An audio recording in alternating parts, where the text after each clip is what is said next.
সুপ্রিয় দর্শক, আসসালামু আলাইকুম। আবারও আপনাদের একটি ভিলেজ লাইফস্টাইল ব্লগে স্বাগত জানাচ্ছি। এই ভিডিওটি শুধুমাত্র ভর্তা লাভারদের জন্য। আজ আপনাদেরকে একটি অন্যরকম এবং চমৎকার একটি ভর্তা তৈরি করে দেখাবো। তো ভিডিওর মাধ্যমে দেখতেই পারলেন কাঁঠালের মুচি সংগ্রহ করেছি, এরপর পেঁপে সংগ্রহ করব এবং সেই সাথে অ্যাড করব বাসায় থাকা টমেটো এবং শসা। তবে বলে রাখি, এই ভর্তা কিন্তু জীবনে প্রথম আমি বানাচ্ছি এবং খাচ্ছি। এর আগে কখনো তৈরিও করিনি, খাইও নি। তাই ভর্তাটির স্বাদ কেমন হবে তা কিন্তু একদম ভিডিও শেষে জানতে পারবেন। ভর্তা তৈরির সময় আমাদের বাড়ির ছোট মেম্বাররাও আমাদের সাথে ছিলেন, যদিও তারা খেতে পারবেন না, তাও তাদের আনন্দ দেখে খুব ভালো লাগছিল। এই ভর্তার সাথে কিন্তু তেঁতুলের আচারও অ্যাড করা হবে, সেই সাথে লেবুর রসও চিপে দেওয়া হচ্ছে। এরকম আজগুবি ভর্তা কারা কারা আগে খেয়েছেন তারা কিন্তু অবশ্যই আমাকে কমেন্ট করে জানাতে পারেন। কাঁচামরিচ, রসুন সহ সবকিছু অ্যাড করা শেষ, এখন মাখানোর পালা। তো এই মাখানোর কাজটিও করবেন বরাবরের মতোই আরিফুল ইসলাম, আমার ভাতিজা। সে কিন্তু আবার ভর্তা বানানোর জন্য এক্সপার্ট। এর পূর্বেও সে আমাদের বিভিন্ন ভর্তা তৈরি করে খাইয়েছেন, যেমন আম, বিলম্ব,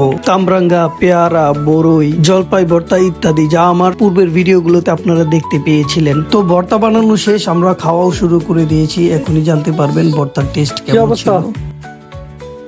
অনেক ভালো হয়েছে। আমি বানাইছি না, খাও না, আমি বানাই নাই, তুমি বানাইছো। যাও। সবাই ভালো থাকবেন। আজ এখানেই বিদায় নিচ্ছি। আল্লাহ হাফেজ।